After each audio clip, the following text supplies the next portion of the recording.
విద్యార్థులు తప్పు చేస్తే ఉపాధ్యాయులు శిక్షిస్తారు. మరి ఉపాధ్యాయులు తప్పు చేస్తే పరిస్థితి ఎలా ఉంటుందో వందగళ్ల గ్రామస్తులు చూపించారు.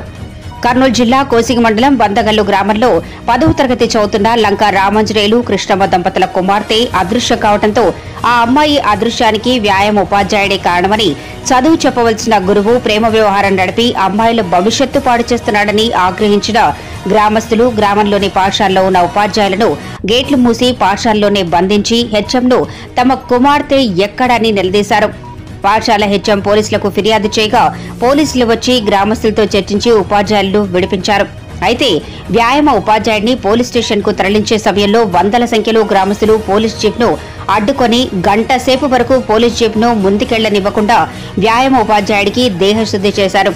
ఎట్టకేలకు పోలీస్ స్టేషన్ కు తరలించడంతో శాంతించిన గ్రామస్తులు భారీ సంఖ్యలో పోలీస్ స్టేషన్ కు చేరుకున్నారు.